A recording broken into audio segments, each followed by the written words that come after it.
All right. So, where do we start? I think a good place to start could be what you call a local theory of mind. I recently watched a talk you gave on that. Part of the reason I think it would be good to start there is it kind of builds upon something that we have discussed before in the previous conversation. So the thing we did talk about was your study about the differences in hallucinatory voices that people hear in America, Ghana, and India. And the short, crude version of that is people in America seem to be like assaulted by voices that they don't recognize. And people in India might hear like a voice of a relative giving them advice. And people in Right. Ghana often hear God. Right. And then in Right. India Good and memory. thanks. And then in India and Ghana both, the overall experience is just more pleasant or at least neutral, while in America it is a very like nerve-wracking kind of thing. So there, people are more likely to say that they like the experience, or that they welcome the experience. And Americans, certainly in that first sample, and the large majority of people I've talked to since, people feel that the voices are harassing and assaulting. Right. You know, that study is still like one of my favorite just pieces of information ever. I love telling it to other people. And it's partly because of like the reaction that I noticed in myself when reading that, like some article that I saw about it, and the reaction that I've noticed in people who I share this with is a similar kind of trajectory of thought. At first, you're very surprised that such a study even exists. People don't necessarily know that there are people, doing this kind of research. Then you're surprised at the finding that, people, the way people experience schizophrenia can be so different because of the culture. And then, after a little pause, you kind of think, well, wait a second. I mean, that makes perfect sense. That should be kind of obvious that culture affects us in every way possible. We are cultural beings. And so it makes sense for the experience of schizophrenia to be different in different cultures.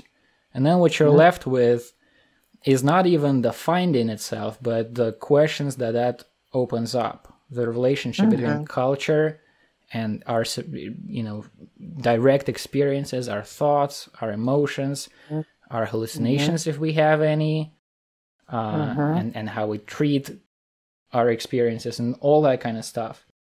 And so since then, you have built on this, and you've done more work with those three places. And I think you're making an argument that these three cultures have like distinctive ways of relating to the mind. And the way I heard you put it is interesting. So it's like in America, people tend to think of the mind as a kind of a private possession or like a private citadel of some sort. While in India, people might think of it or relate to it more like to a social process of some sort.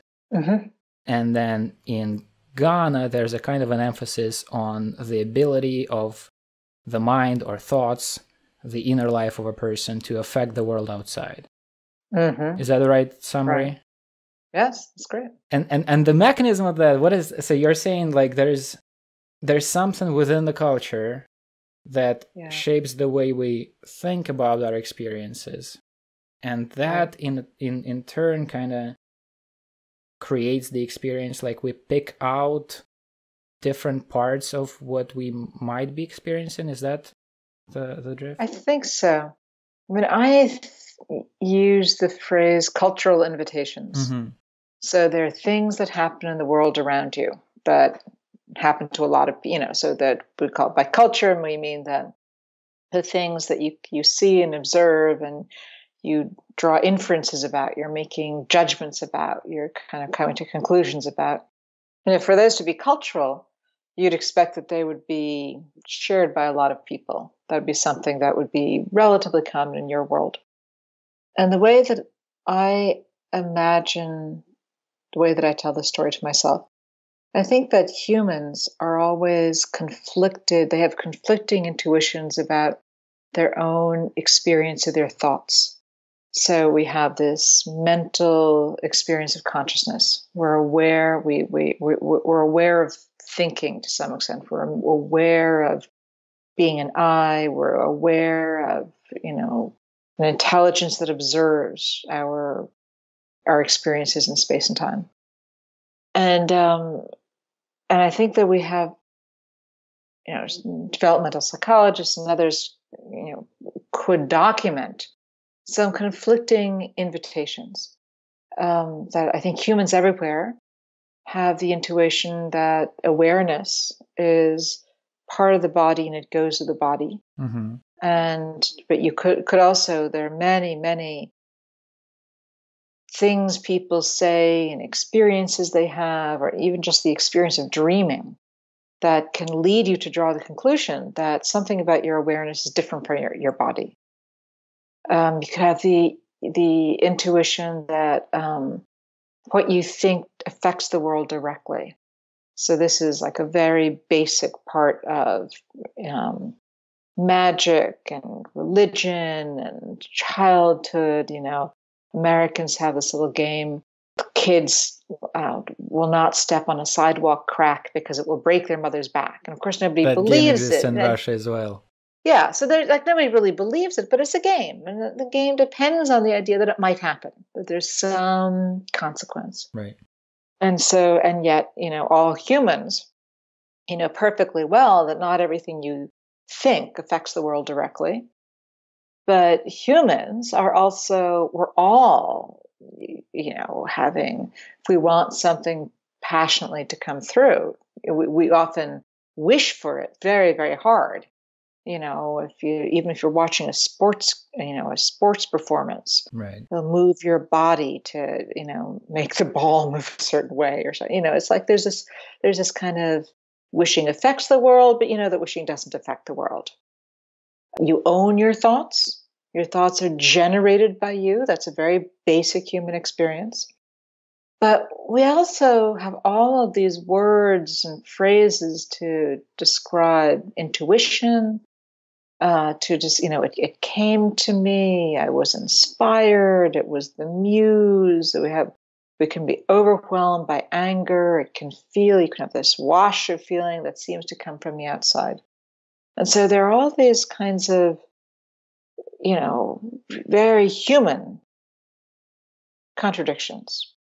Then you've got a lot of stuff in culture that supports or doesn't support both sides of that contradiction.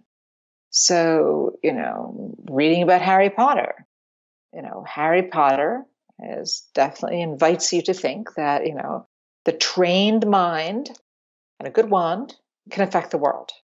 But, there are a lot of people who treat Harry Potter like fiction because it's fiction. But there's a lot of, then there are people pray together.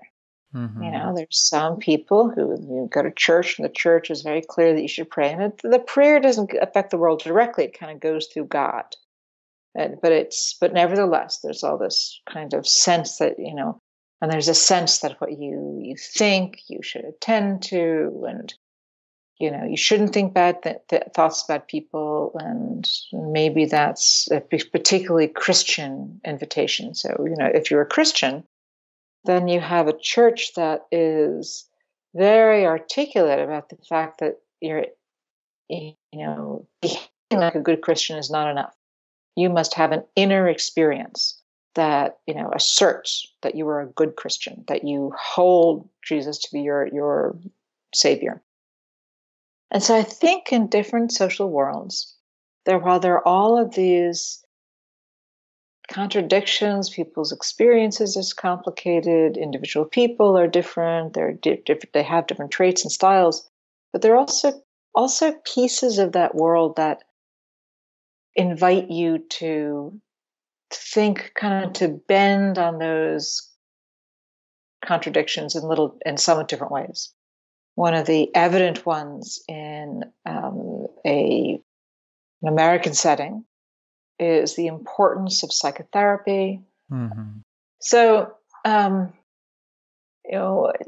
America, people highly value their individual identity. Mm-hmm. And there's a lot in the culture that tells you that that individual identity has to do with what you think, your opinions, your choices. And, good parents offer their kids choices about what to eat for breakfast. And they value their kids' willingness to make that choice, which that an interior kind of judgment. We have all of these ads for psychotherapy, and all these people are in psychotherapy, which kind of really suggests that what you feel and think is really, really important. And you want to sort it out so that it is good. It matters how you experience it. And we don't have a tradition that's highly developed about ideas about witchcraft, or at least not now. It's just people sort of think that that's, thoughts are, nobody knows your thoughts unless you talk about them, which is why you need to go to a psychotherapist to get them sorted out so you can talk about them together.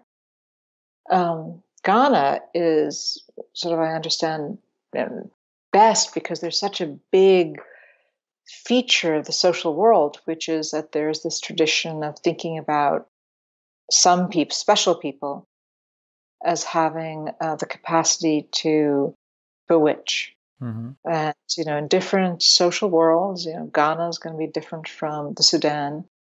But, there are these ideas that some special people, when they have negative thoughts, those thoughts can move into the world and do something. And sometimes you need a little help. Sometimes, you can't have a social world that thinks that everybody's negative thoughts always affect the world.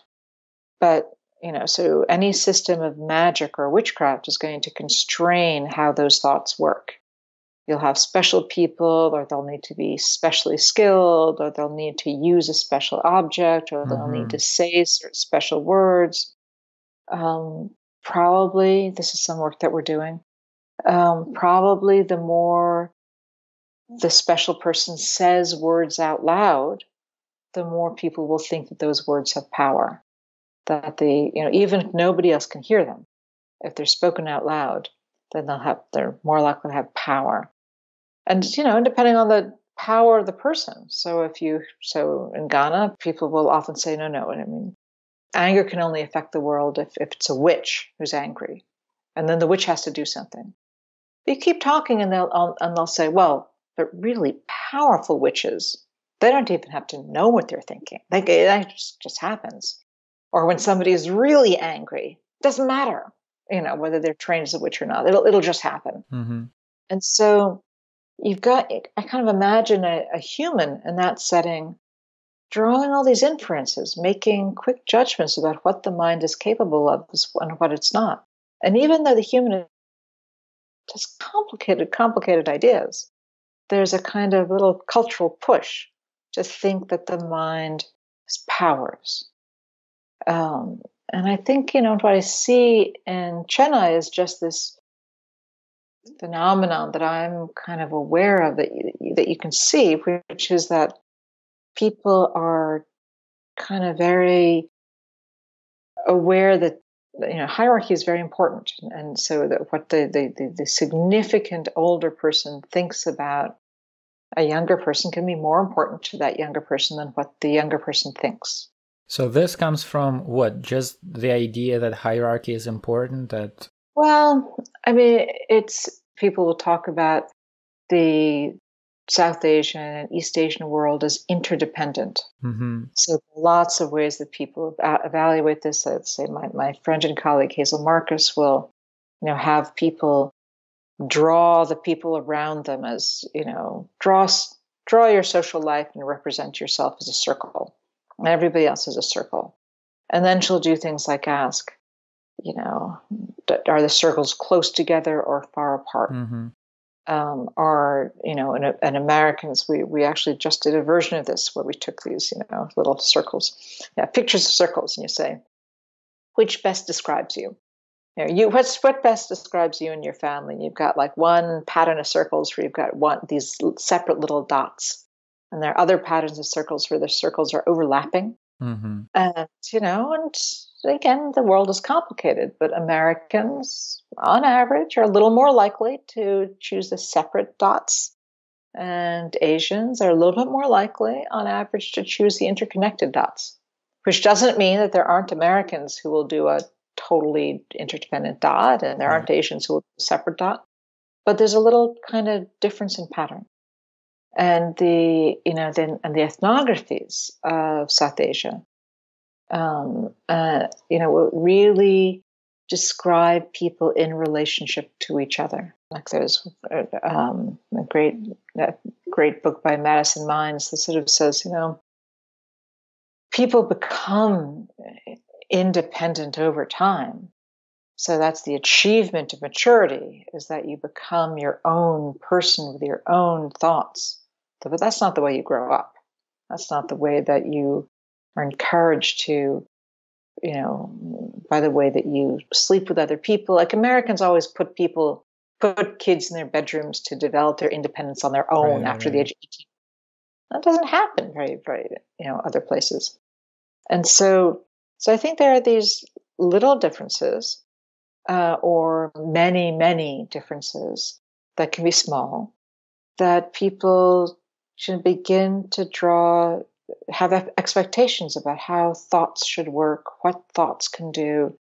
And they shift a little your capacity to, I actually think they shift the experience of your body. Mm-hmm.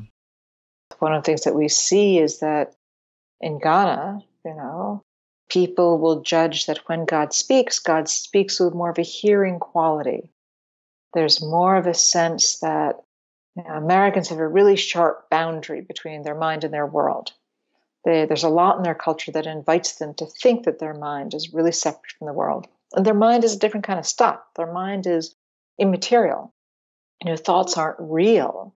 They're kind of epiphenomenal. You have thoughts. They're very important to you. They are who you are. You can't catch a thought and put it in a box.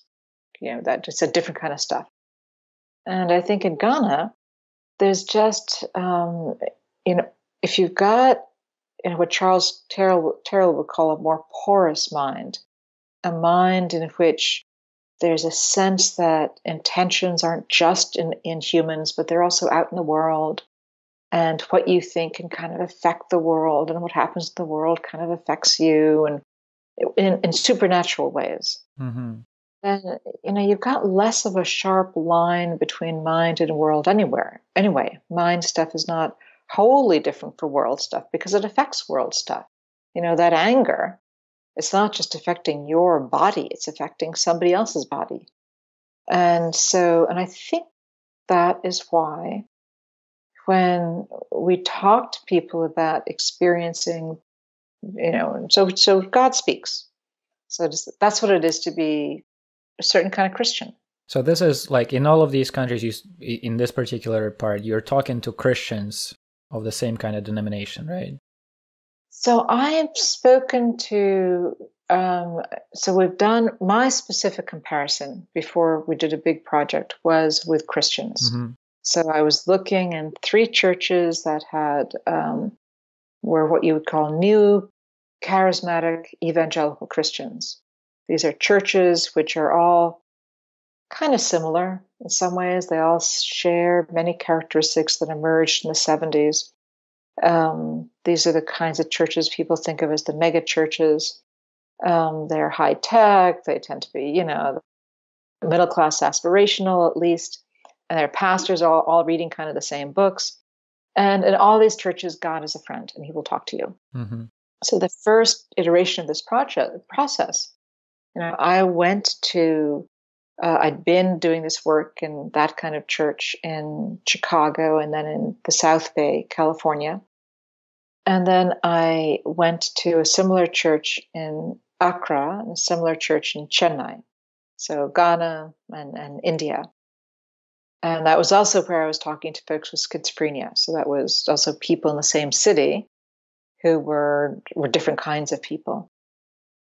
And then what we've done since is to do a big project in which I'm working with people who are the field workers, or PhDs in anthropology. They are highly competent. They've done their fieldwork in that part of the world. They speak the language. They know the world well. And so they have been doing a more complex comparison. So we're looking for an urban, new charismatic Christian church. We've also got a rural church like that. Mm-hmm. And then there are two other groups that are different. So in Thailand, they're Buddhists. In Ghana, they are traditionalists, or what are called the Akomfu. Mm-hmm. In the US, they're Methodists, because Methodist probably is representative of Middle America. That's what our historian told us. And then we've got a group in Vanuatu and a group in China. And then we have other ways of asking questions of people as well. So we are doing surveys with undergraduates, and we're doing short face-to-face interviews, and we're doing, interventions with kids. So there's a lot of, and only this much of that data are back. I mean, we don't have very much data back. It's, but there's enough to see that at least the difference between the US and Ghana that I saw seems to hold up. And then just like, and sort of Thailand's kind of an intermediary case, and Vanuatu's kind of like Ghana, in the respect of the materiality of the interaction with God.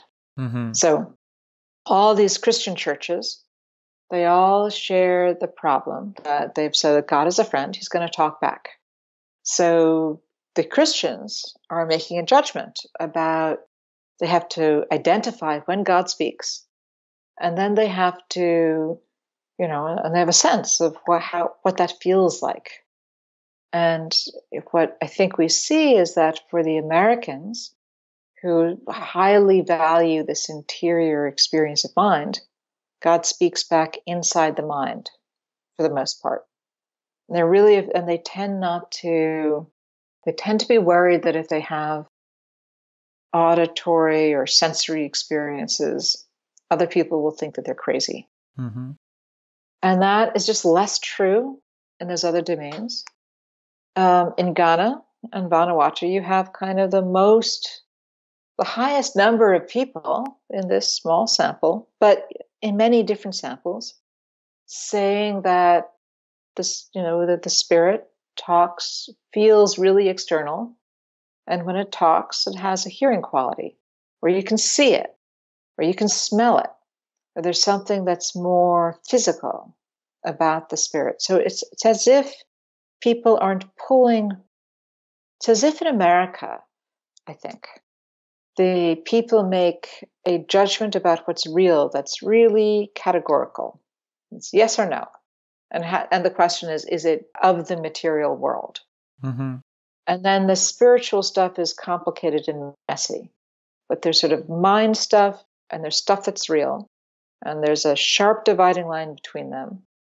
And then the spiritual stuff, which is kind of messy, tends to get kicked out of the material world, I think.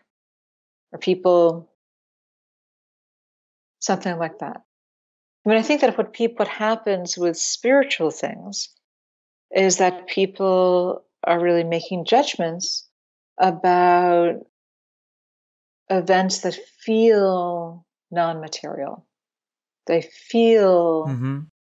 more, betwixt and between, sort of mental, sort of out there, sort of in between. And Americans seem to kind of default towards making the judgment that they're more interior, and I think experiencing them that way, and that other people are making a different kind of judgment. I have a weird example in mind that I'm very curious about your take on. Have you heard about this ancient Egyptian god with a head of frog by the name of Kek? Kek, yes, nothing about it. There's a whole book. I talked to on this side. I talked to Gary Lackman, who wrote a book called Dark Star Rising, and the argument of the book is that he's been writing books about the history of different kinds of like esoteric movements and thought. And he's used to this being kind of a fringe topic, a niche kind of interest. And in recent years, he started noticing kind of resurgence of that kind of thought in the political milieu of not just America, the world generally. And so he points to like Donald Trump, who's a devotee of power of positive thinking. Apparently Steve Bannon made references to some like Italian mystics. There's some people in Russia of a similar kind of disposition. But the example that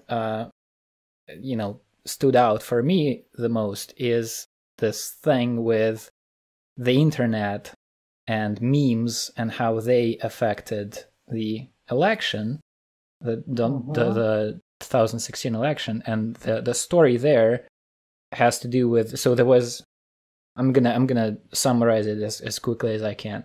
So there was this comic book character, Pepe the Frog, completely innocuous character, just little comic strips. He became popular on the internet. He became a meme, became kind of morphing into different kinds of things. People would use it in different ways. Then it entered kind of the political dimension. So people on 4chan who like to provoke people, who are into just kind of spreading chaos for the sake of it, for the fun of it, started making images of this Pepe the Frog as Donald Trump, as Hitler, as a KKK member. Donald Trump himself posted like a picture of himself as this frog on Twitter. So it suddenly became more prominent. Then, in parallel to that, these people are also into computer games. And one of them, World of Warcraft, there's a peculiarity of the game. If members of two different tribes try to talk to each other, the message that you send becomes gibberish. And an acronym they used, LOL, used for laughing out loud, that became kek, just because of the peculiarity of this game. And so you have these two things in parallel. People using the little frog character for provocation, for messing with people. When amused by this, they would start replying, instead of LOL as before, they started saying kek. And somebody else found out that there's this ancient Egyptian god of chaos whose name is Kek, and who has the head of a frog. And this suddenly became this whole phenomenon. There's like a whole explosion of memes with this, a reimagined version of this ancient god. People are playing with this. People are sometimes being very, what should we say, provocative with this. Then what is now known as the alt-right, the kind of nationalist, decided to play a part in this actively, and they embraced this little frog as their sigil of some sort. It spilled into the offline world. There are like political rallies where people uphold flags of Kekistan, the imaginary country that is ruled by Kek, the god of chaos. And all of this is driven, to a large extent, is driven by a kind of make-believe, maybe playful kind of relationship with this idea that thoughts are causative. And the way, so you were talking about different ways, people get a kind of affirmation, God maybe talking to you audibly, or it's kind of like a feeling. In the case with these people, it was, so one example of this sort of communication that they thought they had with the god of chaos was that when you post a meme with Kek or with Pepe on 4chan, the number of the post, so there are like random numbers that are assigned to posts there, you are more likely to see like double digits or triple digits, the same digit in a row within that number of the post. So that's so interesting. I have wondered for a while whether the internet is changing the way people think about their imagination, whether Yes. it's becoming sort of more magical. That is the reason I'm bringing this up. So Luhrmann talks about it as, he talks about the internet as a kind of externalized imagination. It's not real.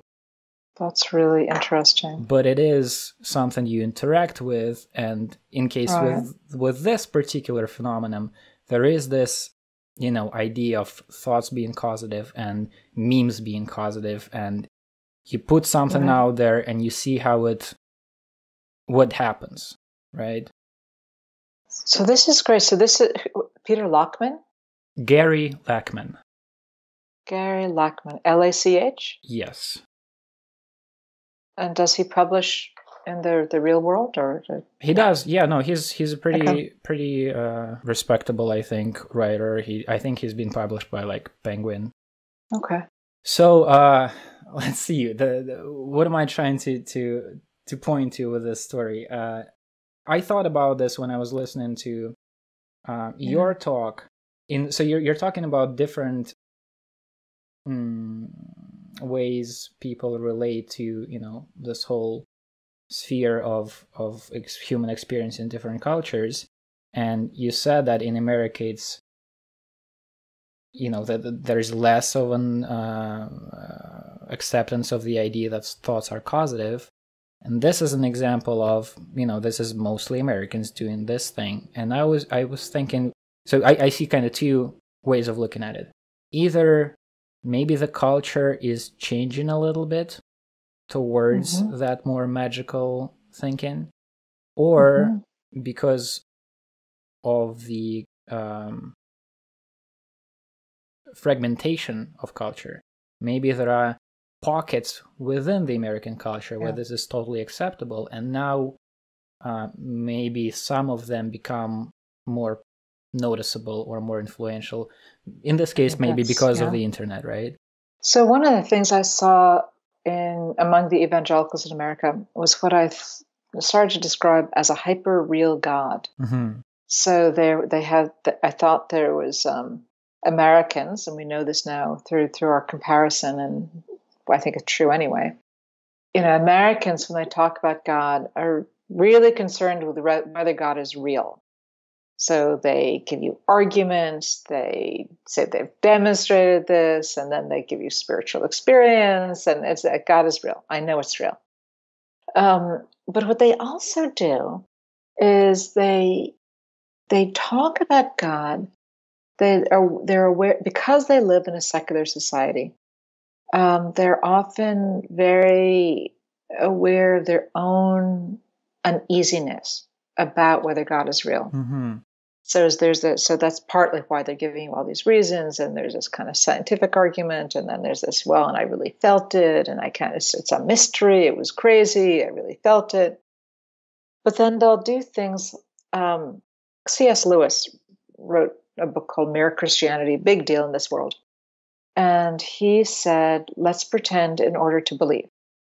So people of faith, people of whatever faith, have always used the imagination. I mean, because you have to, because, you know, the spirit is invisible. You know, there's an invisible, you've got to represent them. But C.S. Lewis was being I thought, very 20th century in saying pretend in order to experience is real, because pretend implies that it's not real. And so it's this kind of paradoxical thing. It's different from the imitation of Christ. It's this, you know, it's pretending that God is real. And the church that I was spending time in really encouraged people to do paradoxical things, like to put a second cup of coffee on the table so that God could have his cup of coffee. Where is this? This is in America. This is in California. Okay. It's actually the pastor I'm remembering was actually in Chicago. But you can get books that tell you how to do this, and you know, there's one of my favorite books has this little boy in a Superman outfit. That's an adult Superman costume on the cover, And the title of the book is Naturally Supernatural. And it's all about how you kind of have to be a little kid to experience God, but you have to allow yourself to believe in something that you believe not to be true. But the fact that this kid is wearing an adult Superman outfit sort of suggests there are layers of, interpretation upon interpretation that is just like very much part of this world. So I knew people who would like put out a dinner plate for God at dinner. So they would have dinner with God, or they'd go for a walk with God, or they'd have a beer with God, or they'd sit on a park bench and they'd sit with God and God's arm was around their shoulders. And they have this very complicated epistemological stance. So it wasn't that they had a simple continuum and there's something that's really real here and then there's the non-real here and God's kind of in the middle. It's more that it seemed to me that they had a very clear sense that certain things are real and certain things are not real, and sometimes it's just very complicated. And it's like it was the signaling of the complicatedness that I thought was really, that I ended up calling the hyper-real God, because people, they could see perfectly well that there was nobody sitting there at dinner. They knew perfectly well that nobody was drinking the coffee. They knew perfectly well that God was not going to actually drink the coffee. And yet, there was the coffee to help them experience God as more real, because they were doubting their own capacity to judge that God was real. So they were allowing themselves to play with their own sense of reality to enable them to be comfortable with God's realness. And so that, I think, is not so. You don't find that in older churches. You find this kind of stuff with churches that imagine themselves as reaching the unchurched. So these new charismatic churches. So they're, and some churches are appalled by it. I mean, so another thing that's common in these newer churches is that God is presented like a great big teddy bear. It's all, becoming Christian is all plus, and you join the church and everything's great. Yeah. And, they're not selling hellfire and damnation. They're not, it's only after you're in the church that somebody once said to me, oh yeah, well, hell is always implied. And it's like, yeah, but nobody ever talked about it. Like, went to church for 4 years. Nobody ever talked about hell. And so I do think there's something that's that's complicated in a secular society. I think you're right that the internet, or just the things digital, has just made things so much messier. And I think there's probably a story about numbers that, there are, because there's so many people, you can meet so many new people on the internet. Right. You can find social support for ideas that are unusual. I mean, like one of the groups that I've begun to pay a little attention to are people who make invisible companions, called tulpas. Yeah. We talked about it a little bit last time. Yeah. And I was like, that's kind of great, but it probably depends on the fact that you can find thousands of people, right? And and they're all different versions of that. So I think that's really interesting. Now, so you've studied so many different groups of people, kinds of people who have a different kind of relationship with, let's say, reality or themselves, or the way reality and themselves interact. Does that lead you to any, how should I put it? Like, so here's one way of approaching this. In this same talk that I heard you give about the local theory of local theory of mind. Right, local theory of mind. You said that with any mental event, it seems that two things happen very quickly when something happens in our mind. And those are, we make a decision whether it's a thought or a perception, and whether it's it's me or it's not me. Right. And that made me think of practices like Buddhist meditation, where, if I understand this correctly, you're encouraged to pay very close attention to every mental event that happens or physical event that happens. And that's supposed to lead you to a kind of non-dualist view of those things. So thoughts and perceptions are not different. It's just an experience. And the self has a kind of illusory nature, and there is really no difference between something happening inside you and something happening outside of you. Both are just experiences. And the claim there, right, within that tradition, is that this is a more accurate way of looking at things. Right. Do you have any sense of, like, are you just curious about all of the different ways we experience these things in different environments? It's a very good question. And I am going to have to go in just a few minutes. Okay. I think I'm mostly just curious. I do think there are costs to what I'll call the citadel model of mind, which is that, the sense that, we're sort of alone in the universe. Our mind is our castle. Everything inside the mind is both very important, but also not real. That I think can be costly. It is, I think it does, so it means that people have, I think it goes along with the sense that the world isn't really alive, because the aliveness is in the mind in some sense. And it also goes along with this risk that if something happens to the mind, then the self is completely destroyed. Right. So I do think there are risks, and I would like to say that I have become a Zen master and mastered all of those risks, but it has not yet happened. So do you feel you are a representative of this American way of looking at things? Oh yeah, I mean, I struggle in various ways not to be, but yes, and so I try to examine my thoughts and feel kind of more of a connection, stuff like that. But yes, absolutely, I grew up in a home in which absolutely we were, and this is why I became so interested. I grew up in the home of a psychotherapist who really felt that we weren't going to know you had to know, people had to share their feelings, that you would only know feelings if you shared them, and that this was a terribly important part of what it was to be fully adult. And that's a very idiosyncratic way of thinking about the mind. Okay, yeah. So you have to go now, right? Yeah, I do. Okay, all right. But it's been really good to talk to you. You asked very good questions.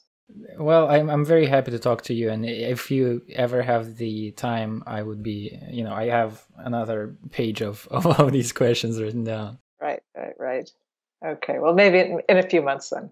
Okay, thank you so much. Take care, Nikita. All right. Bye-bye. Talk to you later. Bye-bye.